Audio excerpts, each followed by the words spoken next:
Good afternoon. It's Thursday, the 13th of April 2017, just after 1 o'clock. Welcome to UK Column News. I'm your host, Brian Gerrish. With me in the studio, Mike Robinson. And where do we start? It better be world politics as we see the dangerous situation in the Middle East intensify. Well, we're going to start actually with Beslan School, the school siege.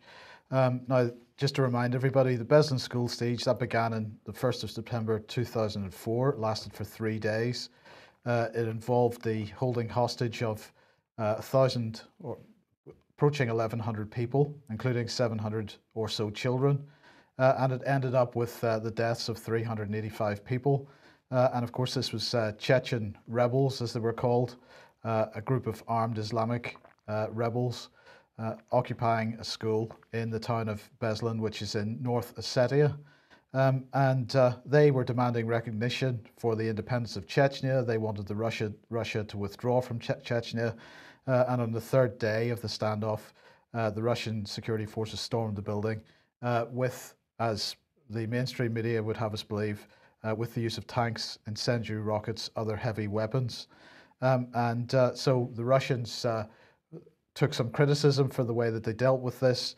This was eventually brought to the European Court of Human Rights, and the European Court of Human Rights has now ruled that Russia failed to protect the hostages in the school siege in 2004. They say that officials knew that an attack was imminent, but they didn't act. So that's kind of the ruling. The ruling also includes, I think, a €3 million compensation package for the victims and so on. Well, thanks to Alex Thompson for some insight here and some reminders. What he noted was that in the media coverage of this, first of all, they don't actually name the court case, so it is Tagayeva and others versus Russia. If anybody wants to look it up, he makes the point that they could have done more to prevent the thing. The wording is a total twisting of the case. And he's also noting the spread of nationalities of the judges. So we've got judges from Monaco, from the former Yugoslav Republic of Macedonia. We've got somebody from Estonia, somebody from Greece, Norway, Croatia, one from Russia, Australia, and Azerbaijan. But quite a sort of move to the anti-Russian side there. Alex saying that the bungled storming charge is particularly sick. He makes the point that the terrorists were letting off grenades at the moment when police had to punch a hole through the gym wall. There was also intelligence coming out and plenty of physical evidence left behind that the hostage takers were raping young and preteen girls. Now, as I say, in the ruling, the court said that Russia had specific information that an attack was being planned and that they did not act. And Alex's point is that, of course, the reason why Russia had little or no prior intelligence was that the terrorists were Georgian/Turkish/NATO CIA-trained Gladio B operatives. That's how he's describing it. I agree with that absolutely. One of the immediate consequences of the massacre was that the ethnic Ingush, same ethnicity as Chechens in the easternmost county of North Ossetia, who moved there in the late Stalinist era, were ostracized and worse by the Ossetians who had suffered. So that caused internal strife within the North Ossetian region as well. It's also said that powerful weapons such as tank, cannon, grenade launchers and flamethrowers have been used to free the school, contributing to the large number of casualties. So that's pretty much where we are at the minute. That looks like a pretty political decision more than anything else, Brian. Yeah, well, I think it's just become sickening, Mike, to see that apparently Russia can do no good. It doesn't matter what the Russians do. The West suffers at the hands of terrorists, but of course Russia doesn't have a terrorism problem. We don't call them terrorists there. They're all freedom fighters as far as the West is concerned. And I think the timing of this is pretty interesting. This has been released at this moment when, of course, Russia's under the spotlight, supposedly for events in Syria. Well, I think it's highly manipulated action by the West. Well, absolutely. So straight after this program, if you're watching the UK Column live stream, we're going to show the episode of Insight where with Patrick and I were speaking to Alex Thompson and also to Eric Zeus about this region, and the Beslan school siege was one of the topics mentioned and discussed. So stay on the live stream after this program if you want to watch that. Now, Donald Trump was hosting Jens Stoltenberg yesterday. We mentioned this on yesterday's news. The press release and so on, and the various video footage is out. So let's just have a look at a little part of the press statement that Trump made. It's a pleasure to welcome you to the White House, especially at such an important moment in our great alliance. We are grateful for the support of NATO members and partners in their condemnation of Assad's murderous attack using the most horrible weapons. The vicious slaughter of innocent civilians with chemical weapons, including the barbaric killing of small and helpless children and babies, must be forcefully rejected by any nation that values human life.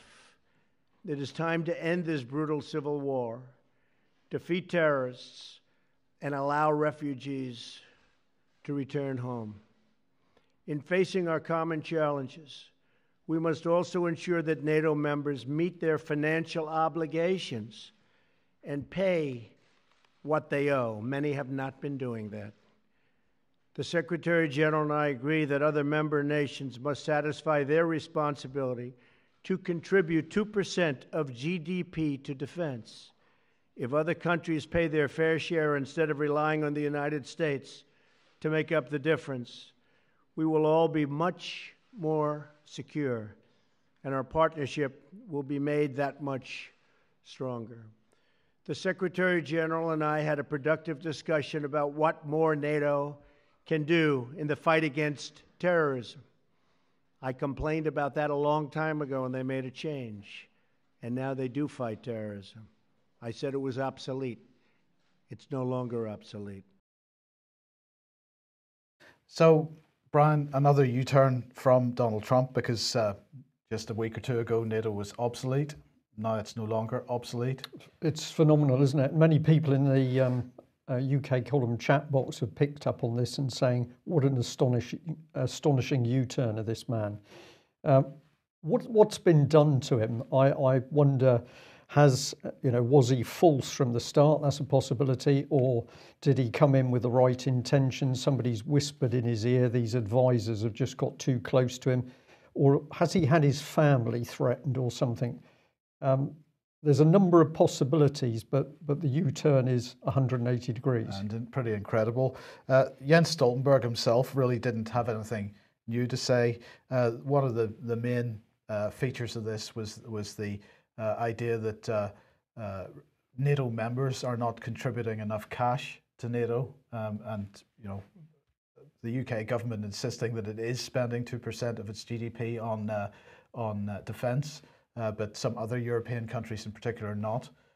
So clearly Trump is getting on board with Stoltenberg to try to put some pressure on other countries to start spending more and take a bit of the load away from the United States. Stoltenberg said that he welcomed a very strong commitment of the United States to the security of Europe, and it was demonstrated in words but also in deeds, and he was very pleased at the number of US troops on the ground, particularly in Eastern Europe at the moment. Well, this comes back to how it's always been, Mike, that of course during the Cold War era, the reliance was always on American troops on the ground. It was American troops, it was American equipment, it was American resupply facilities from the American industrial complex was always the driving force. And of course, nothing has changed. And Trump isn't going to get value through NATO from Europe because the bulk of the European countries want to support the European Union and an integrated, unified EU defence force. So NATO, as far as Europe's concerned, is something on the sidelines. And of course, France has been one of the lead drivers of this, because France has never wanted to properly engage with NATO because they don't like the fact that America calls the shots, not France. Well, maybe that will change once the EU military establishment is established properly and the EU becomes the partner with NATO rather than individual That's absolutely members. correct. And I hope after the weekend we'll have Dave Ellis joining us to talk about some of these developments with the EU unified defence forces. Well, also in that little statement to the press, Donald Trump made a comment about Rex Tillerson's visit to Russia. So let's just have a listen to what he said there. I also want to acknowledge the great work being done by our Secretary of State, Rex Tillerson, to strengthen the NATO alliance, as well as the Secretary's trip to Moscow to promote the security interests of the United States and its allies. He did a terrific job. Just watch parts of it. He did an absolutely terrific job. So Tillerson doing a fantastic job in Russia, according to Trump, but only if you watch parts of what he did. So apparently he wasn't doing such a great job in other parts. I'm not sure, but it was very interesting. I just thought it was a very interesting little statement that go and watch what he did. In parts, he was doing a very good job. So I'm not quite sure where Trump stood there. I think that's known as faint praise, Mike, is the term that covers that. Possibly, but all through the mainstream media, Russia's Lavrov dominated the news conference with Tillerson. Tillerson being put down. Donald Trump says U.S.-Russia relations have released a low point, but reverses position on NATO. But the key point here is U.S.-Russia relations have reached a low point. What's this? The New York Times at meeting, Putin and Tillerson find very little to agree on. So, well, the truth is there may be a little bit more to this than meets the eye. What did Tillerson actually say? Well, he said that in the press conference afterwards, basically he acknowledged that relations with Russia are not so good, but we need to attempt to put an end to this steady degradation. So he's basically saying, we've got to stop this and be a bit more sensible about things. Lavrov himself, who was dominating everything apparently, we understand each other better after today's talks. He also agreed that basically there's a lot of stupidity going on here. He said that the US and Moscow are not worlds apart on many key issues. He emphasized that we need to learn the lessons of the past, otherwise we cannot be successful in the present. And he, of course, recounted the history of NATO interventions in Yugoslavia, in Libya, and Sudan and South Sudan. We'll be coming on to South Sudan in a minute. And he said, we've seen this all before. So, that the message here wasn't as negative as the mainstream media was portraying it. Quite the opposite, a recognition by both that, there's got to be a bit more sense here. Yeah, but that was the, excuse me, that was the dialogue with the Americans, of course. Yeah, yes, indeed. And in the meantime, Putin gave this interview with Mir just before the Tillerson meeting, and also before he was heading off to Kyrgyzstan for an official visit. And he said that U.S.-Russia relations had probably worsened, possibly to a point even worse than under Obama. He said, we all witnessed the recent U.S. airstrikes against Syria. How did the American NATO allies react? They all nodded away in docile agreement without even bothering to analyse what was actually happening. Where is the proof that the Syrian government forces used chemical weapons? There is no proof. However, there has been a violation of international law. This is clear and evident fact. An airstrike has been carried out against a sovereign state without the UN Security Council's approval. But despite this flagrant violation of international law, they all just nod their agreement and give their support. The same thing happened back in 2003 when a pretext was concocted to justify sending troops to Iraq. The country was destroyed as a result. And it was after this that we saw rapid emergence of various terrorist organizations and groups, the emergence of ISIS and other organizations. Everyone knows this. But here they go, making the same mistakes again. So Putin absolutely and Lavrov absolutely on the same page as to how the US needs to react at this point, what they need to do, and sort of warning that they're making the same mistakes that they've made in the past. Is this the same plan in operation? Right, and let's just get straight onto the United Nations Security Council yesterday, because there was a draft resolution put in, and the fireworks at this were pretty incredible, Brian.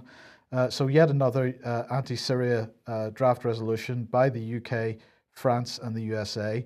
Now, the way that the UN have described this, I'll just read it out, because they say that the Security Council rejected a draft resolution that would have condemned the reported chemical weapons attack on the Syrian town of Khan Shaykhun, and expressed its determination to hold the perpetrators accountable.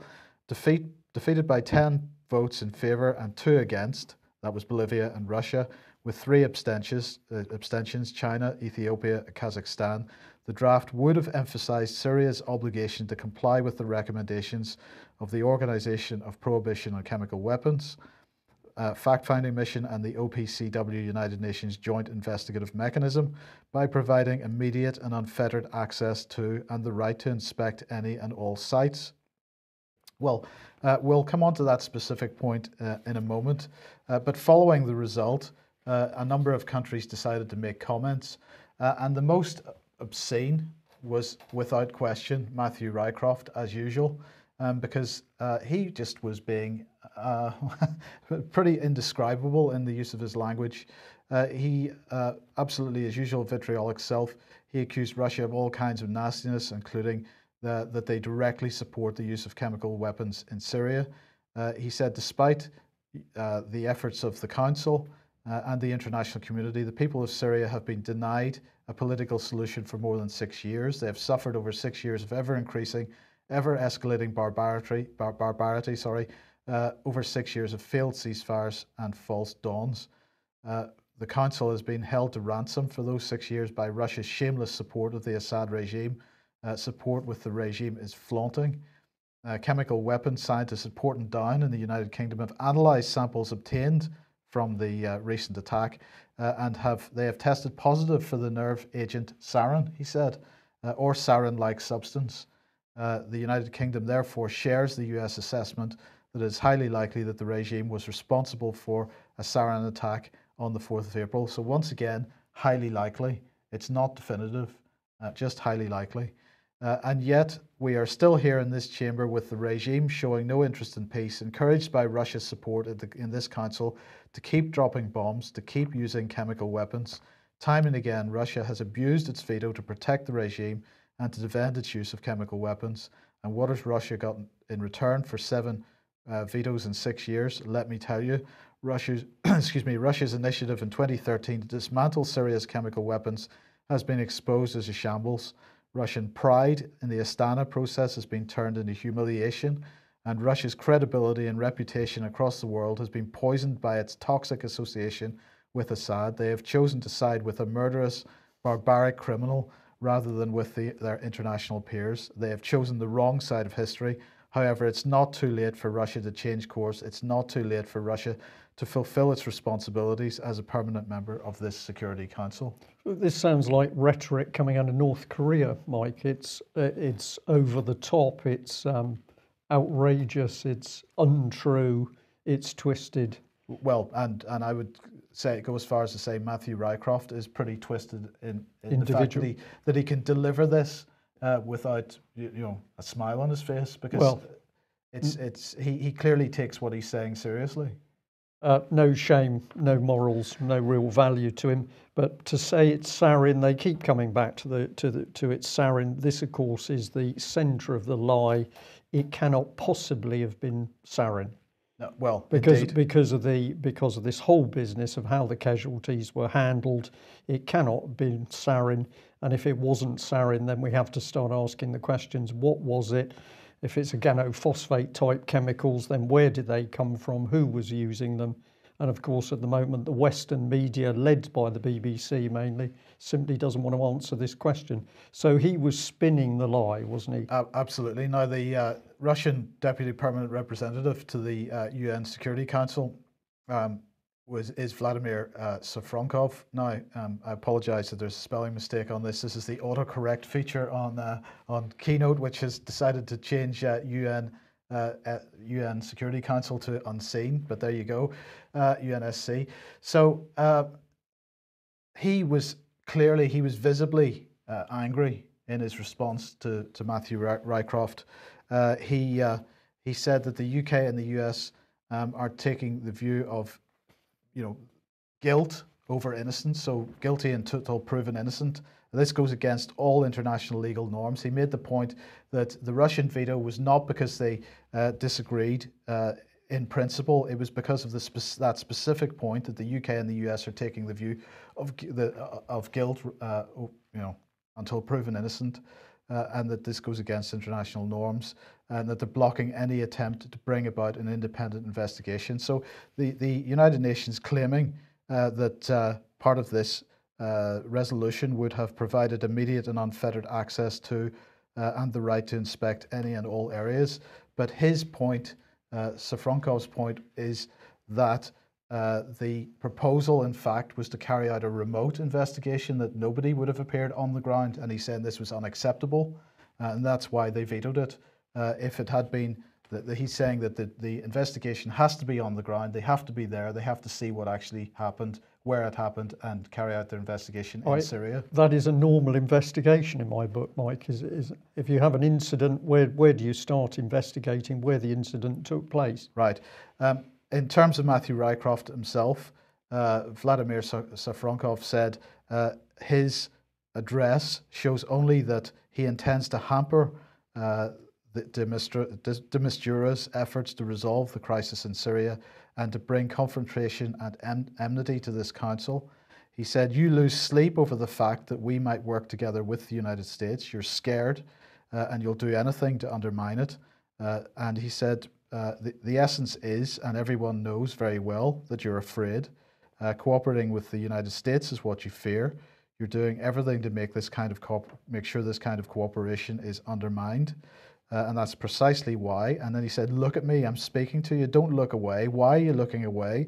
This is precisely what why you to date didn't say anything about the political process, didn't even listen to de Mistura's briefing on purpose. What have you done to advance a ceasefire? The UK does nothing to achieve a political solution in Syria. On the contrary, you invite illegal armed groups to London, groups that murder Christians and others in the Middle East. You advance their interests. Regime change is more important to you." He was angry, but frankly, the points that he made were all, as you say, correct, measured, and he's just calling for a proper investigation. I think the Russians are coming across so well at the moment for a very simple fact, and that is that they are telling the truth. They know they're telling the truth, and therefore it's very easy for them to actually speak publicly. We're seeing this with Putin. He comes across very calm, very measured. His foreign staff are able to do the same thing. This is because they are not inventing a story. They're going down a set piece. Whereas we've got the British government, we see this on home policy as well. Doesn't matter what we're talking about, whether it's jobs or transport or industry, spin, lies, propaganda. And we're going to show a bit more of this in a moment. Another nail in the narrative for the West, because this is Theodore A. Postel, who's Professor Emeritus of Science, Technology and National Security Policy at the Massachusetts Institute of Technology. And he yesterday released a 14-page document refuting the 4-page so-called dossier issued by the White House. He said, "I've reviewed the document carefully. I believe it can be shown without doubt that the document does not provide any evidence whatsoever that the US government has concrete knowledge that the government of Syria was the source of the chemical attack." He said that the evidence that is available suggests that the attack was executed by individuals on the ground and not from aircraft. He said the only indisputable fact stated in the White House report is the claim that a chemical attack using nerve gas occurred, although the White House statement repeats this point in many places within its report. The report contains absolutely no evidence that the attack was the result of ammunition being dropped from an aircraft. In fact, the report contains absolutely no evidence that would indicate who was the perpetrator of the atrocity. So that's pretty unfortunate for the United States and for Great Britain. Unfortunate or good for them, Mike, because it's only if people start really going for the truth and picking up these errors that we're going to get somewhere. And on that very subject, let's bring in this organisation. Now, we've covered Full Fact before, but it's time to get back to them because, of course, this interesting little so-called charity says it's there to now root out fake news and check the facts as to what's happening. So I thought this morning it'd be a good place to go to see what they said about the gas attack in Syria. So I put in Idlib gas attack. I got nothing. I also put in sarin and I got nothing. In fact, I got nothing at all about what's actually happening in the with regard to this incident in Syria.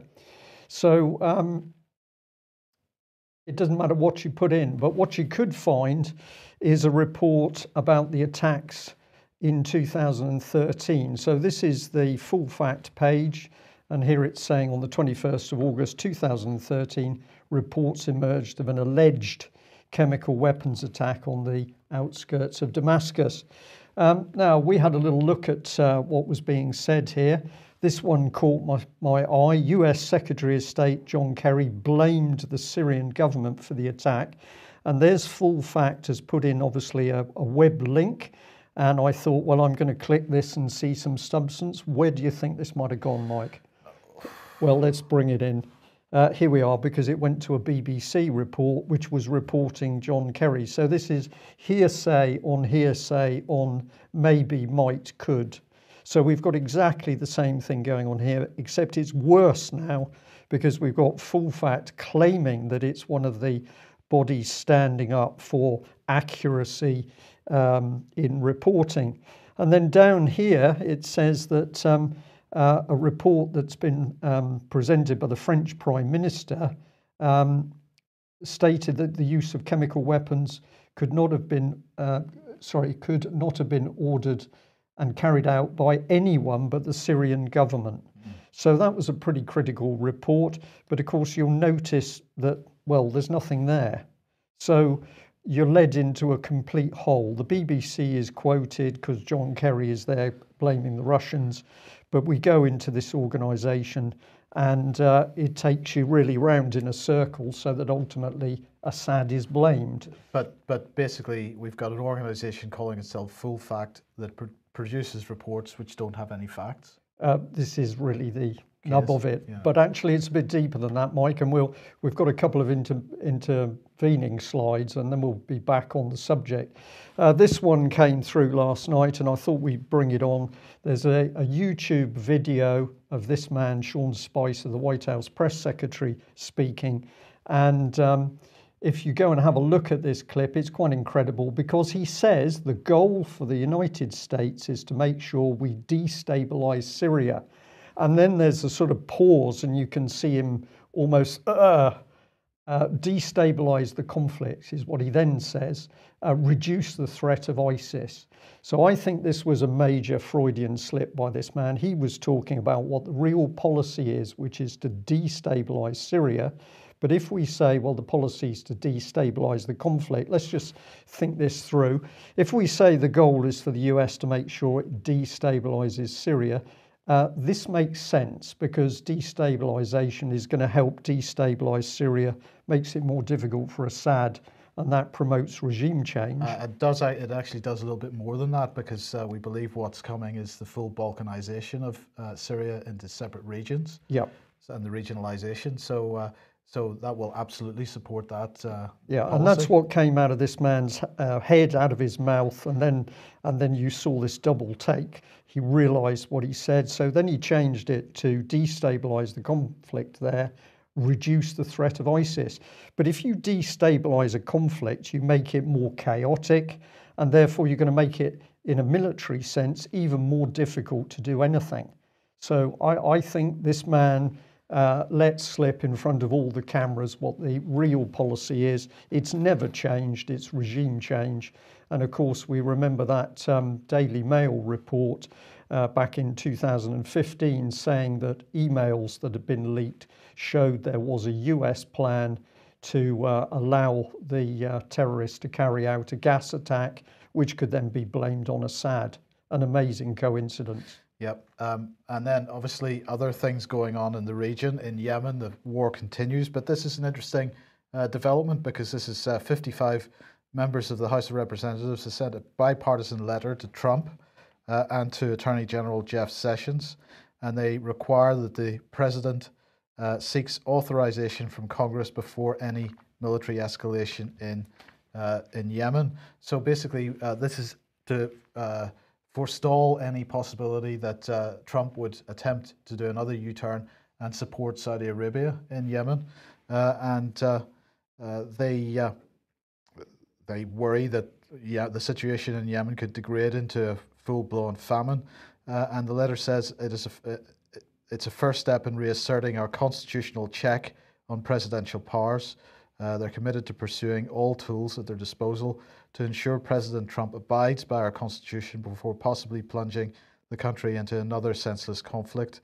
At the end of the day, of course, while that's laudable, they should perhaps be putting increasing pressure on Saudi Arabia to get them to stop blowing that country apart in the first place. Correct, but we also remember what we were reporting yesterday, which was reports that were coming through Stratfor and Riva Goujon saying that basically the power of Saudi Arabia was to decline. So it's going to be interesting to watch what route they're going to go to help support Saudi, or they're actually going to go for this total destabilization of the Middle East. Absolutely. And in the meantime, in South Sudan, Priti Patel has been commenting on this. She was particularly concerned that the situation in South Sudan is tribal. It's absolutely tribal. It's genocide. So she's talking about genocide in South Sudan. And of course, people are going to be suffering massive famine in South Sudan. The alleged civil war erupted in South Sudan in 2013. Well, I would just make the point that, of course, Priti Patel talking about all the millions of pounds, continuing to talk about the millions of pounds that we're pumping in to South Sudan and the region. Well, this has been going on for a very long time. So I was just looking at some of the figures from some of the historic figures and how much money the British government has been pumping into this region. So between 2004 2007, £326 million went into Sudan, another £115 million in 2008, and it's been the same almost every year since then. And Brian, I'm just going to say again, how does Priti Patel stand with and speak to people with a straight face and say that there's this massive crisis coming and we've got to keep pumping British aid money into Sudan? When we've been pumping British aid money into Sudan for decades, we have created this problem in the first place. That's what our British aid money has gone to do, to create this problem, to foment a civil war there and split the country apart. So British policy absolutely being pushed through by all this money that she is pushing in there, and she somehow manages, just like Matthew Rycroft, with a straight face to tell the world what a terrible crisis there is, that it's genocide, that people are dying of starvation, when it's us that's created this problem in the first place. Reframed, Mike. This is a lady that doesn't have a conscience as normal people. She doesn't feel the need to tell the truth. She's not really concerned about the suffering. She just pumps through the government policy. This is a heavily reframed individual. We're just going to have a couple of alternative subjects, and then we'll come on to that reframing, and we'll start to explain to people how this system works.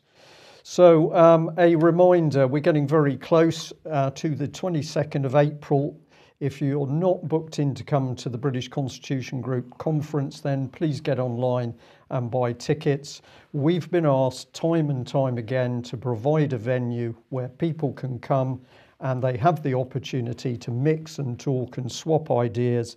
It's not all set piece talks. So that is what the British Constitution Group has done. This fantastic venue will hold 900 people. Several hundred tickets have been sold already. We know that there's a lot of people coming on the day, but it would be so wonderful if we can get better ideas of numbers by those tickets being sold online. So if you haven't bought a ticket, please get onto the British Constitution group and purchase those tickets. If you've bought a ticket, please spread the word so that we can make this a really fantastic event.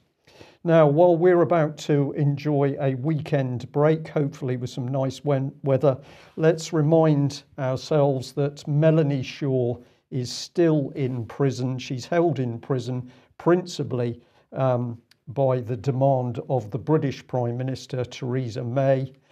Theresa May was Home Secretary, made all the decisions that put this very brave child abuse whistleblower in prison.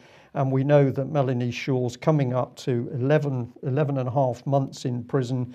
She has spent much of that time in solitary confinement, even though solitary confinement is regarded by the United Nations as a form of torture. So you ask the question about Yemen and Priti Patel, Mike, and I say, well, we've only got to look at our Prime Minister, Theresa May herself, to see this same callous personality. She really doesn't care what she says. She says she's there to try and counter child abuse. What does she actually do? She puts whistleblowers in prison to silence them because they know too much about the abuse of children by British politicians. And if Melanie's still in prison, let's remember Sergeant Alexander Blackman. He is still in prison, of course, even though a decision has been made to downgrade the charges.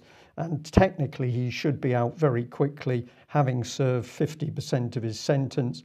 But he is still in prison. And we have local Tory MP Johnny Mercer with a holier-than-thou attitude. I wouldn't have done what this man did. Well, Sergeant Alexander Blackman was there doing a job. You were not doing that job in the same circumstances, Mr. Mercer. But again, this callous hypocrisy, Mike. Now, if we give some good news to bring people up a bit, really fantastic response ever since we started pointing people at this incredible video by Mike Veal, the Wiltshire Chief Constable, explaining very carefully how he's been conducting the Heath investigation. And he's had to produce this video because of the immense pressure that's been brought upon him. So if you haven't seen it, please go and have a look on YouTube. Just type in Mike Veal open letter. And once you've seen it, please tweet, Twitter, phone a few friends, and let's get these numbers up. We should be looking at millions of views of this because it's a senior police officer trying to investigate high-level child abuse. And of course, what's happening is he's being pressurised by those callous British MPs and establishment figures who've got a lot to hide. Well, full facts. Thank you very, very much to our viewer that spotted this. What we've got here is Facebook putting tips to spot false news. It says you've got to be sure of the source. You've got to know who provided the news. You've got to have a look at the pictures carefully, Mike, in case those pictures have been doctored in some way. I couldn't imagine the BBC doing that sort of thing or anything like that. No, they would never represent a Libyan protest using photographs from India. Nothing like that at all. But something that did worry me a little bit is it says that if you spot any spelling mistakes, then clearly that's fake news. But I look at mainstream media news a lot, of course. Yeah, that pretty much stuffs the Daily Mail or the Daily Telegraph these days. And the Guardian and the Times and the Telegraph. But according to Google, this is key forensics on fake news. Why are we so interested? Well, their partner in this initiative happens to be Full Fact. So working in partnership with Facebook, but we've been told that, of course, there's no money changing hands. No donations are being made to Full Fact. Full Fact are doing this out of the goodness of their heart. But this was also spotted, and I find this interesting, that Facebook is now going to be running little courses for journalists and giving them advantages to utilize Facebook and Instagram in their daily work. I think this is the start of introducing government-sponsored journalists to work Facebook because too much truth is coming out via the Facebook system. Yeah. That's what I think we're looking at. So let's come on to full fact. Here they are. And of course, the red box is the important bit because they're independent, Mike. That's an important thing. We're independent of government, political parties, and the media. And because they've been quoted by politicians on all sides, this is why they're so independent. So we were interested that a quick look on the internet says that they're based at 2 Carlton Gardens, St James, London. And it didn't take us long to find that the Institute for Government is also based at 2 Carlton Gardens. There's a little bit of a coincidence, I'm sure. But when we looked at Full Fact's site, we find that this lady, Jill Rutter, just happens to be part of Full Fact and part of the Institute for Government. But don't worry, because Full Fact is independent of anything to do with government or politics. But I mean, I'm sure the Institute for Government must be independent from government as well. Well, one would have thought so, Mike, but it's not, because it's mainly funded by the Sainsbury business empire. But as we're about to see, it's certainly not independent of government. So let's remember, Full Fact said they're independent of government, but effectively they're nearly sharing offices with the Institute for Government. We're pretty confident because a member of the public spoke to them this morning, and we know that the Institute for Government offices are on the ground and first and second floor, and Full Fact is on the 3rd floor there. So a nice little nest, but we're particularly interested in this lady, Jill Rutter, because she's got a fascinating background. Here she is in the Institute of Government, and she directs the Institute's work on better policy making and, quote, arm's length government. So this is a government organisation, but they don't want to call it that. It's arm's length. It's arm's length. So they define arm's length government as being arm's length organisations as being organisations that do the work of government, but which are notionally independent of government. And it all comes down to this idea of independence, Brian. We've been hammering this word for quite a number of months now. Yeah. And what's clear is that as soon as an organisation working with or for government that says they're independent of government, it's absolutely clear that they're simply not. Yes. So I've got a bit of a problem now because we got Full Fact, which says you can rely on it to check the facts, except when it doesn't. It's independent of government, except when it's working alongside the Institute of Government, which is arm's length government. I hope somebody in the audience today can help me out on this, because I'm finding it a little bit tricky to see exactly why Full Fact is independent. But let's have a look at Ms. Rutter. Good place to go, of course, is the old Twitter page. And she's a nice lady. She's into big cuddly teddy bears, Mike. Good stuff. She says there she's splitting her time between 2 great organisations, the Institute for Government and Full Fact. So there's no question of the engagement of those 2 organisations. But what has this lady achieved in her past? Well, she was DEFRA, and she helped set up the Centre of Expertise on Influencing Behaviours. She then set up the Cross-Whitehall Group, looking at behavioural economics and behavioural change.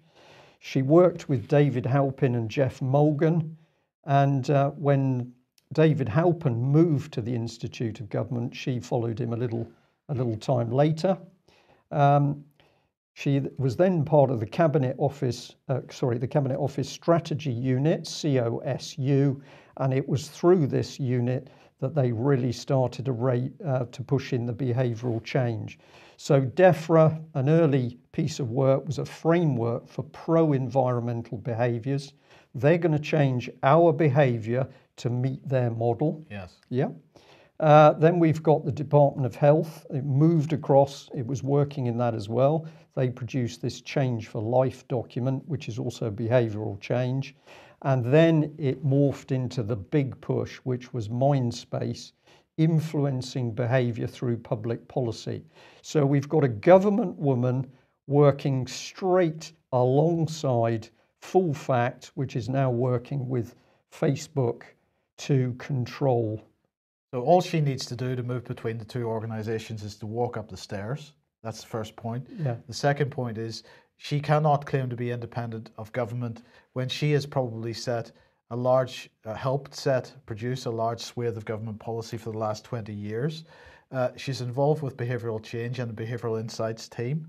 And so she's probably been involved with the mind changing of the top 200 civil servants and the decision to bring common purpose in. Correct. At the top levels of government to create that behavioural change.